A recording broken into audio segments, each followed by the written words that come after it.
Australian Antarctic Program has completed 2 epic voyages to the remote and remarkable Heard Island and McDonald Islands in the Southern Ocean. World Heritage listed for their globally significant ecology and geoheritage values, the islands and surrounding seas are an external Australian territory, dominated from every angle by the active volcano known as Big Ben. The first voyage arrived at Heard Island in October 2025.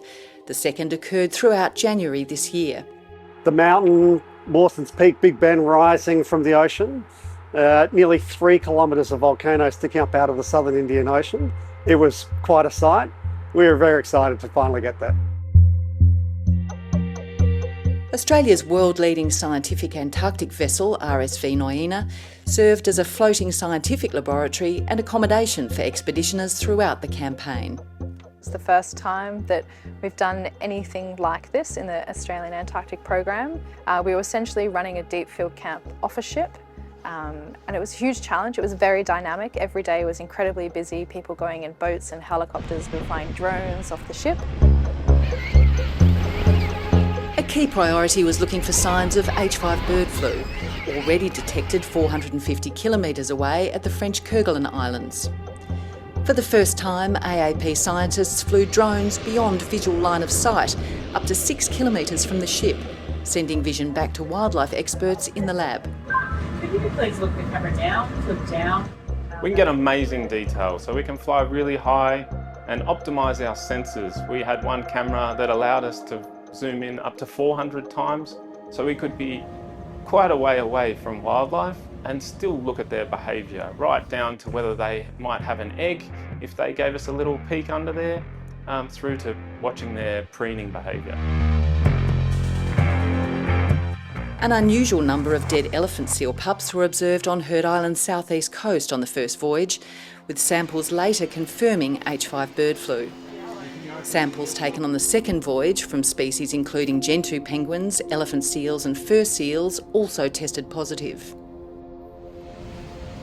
Installing instruments to better monitor and manage Heard Island remotely was another campaign priority.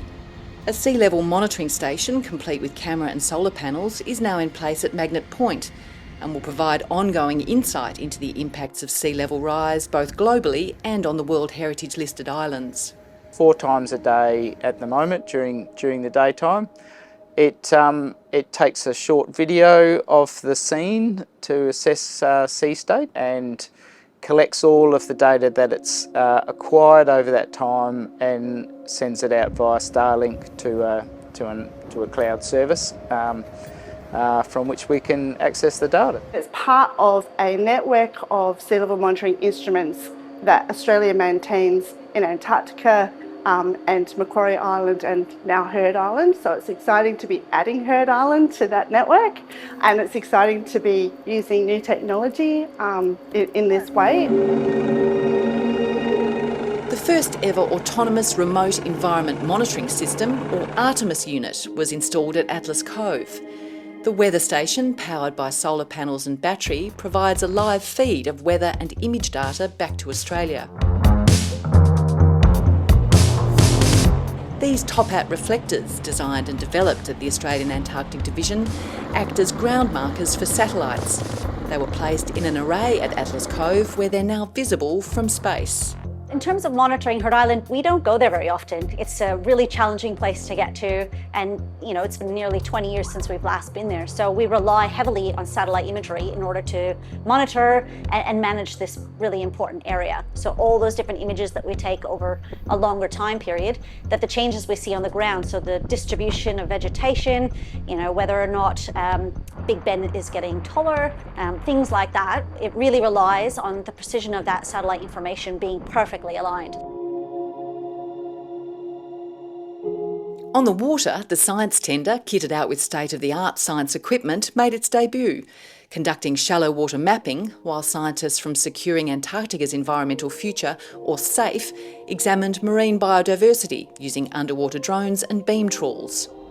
Scientists also conducted important marine science in and around the marine reserve, including seafloor imaging using the ship's deep tow camera, as well as marine sampling to understand biodiversity and marine pollutants. On land, wildlife ecologists assessed seabird, seal and penguin populations.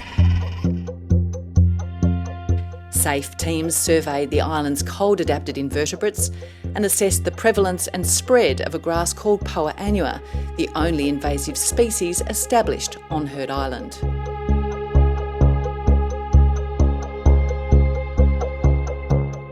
It's part of a broader system that needs to be monitored so that we can effectively manage it into the future, I think. It's also one of the most untouched, pristine places on the planet, you know. We want to be able to protect this place. In order to effectively protect it, we need to understand what's happening there. As well as installing equipment, all efforts were made to assess historical sites and remove waste, including more than a tonne of rubbish and asbestos from Atlas Cove.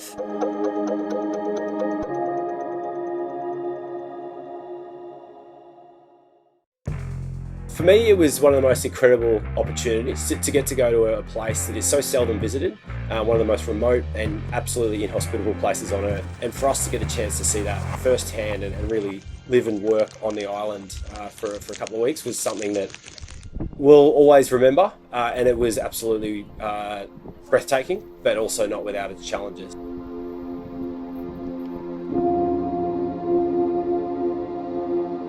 The Heard Island and McDonald Islands campaign was a significant scientific, logistics and environmental management operation. The campaign will support Australia's commitment to manage and protect Heard Island and McDonald Islands into the future as one of the world's last true wilderness areas.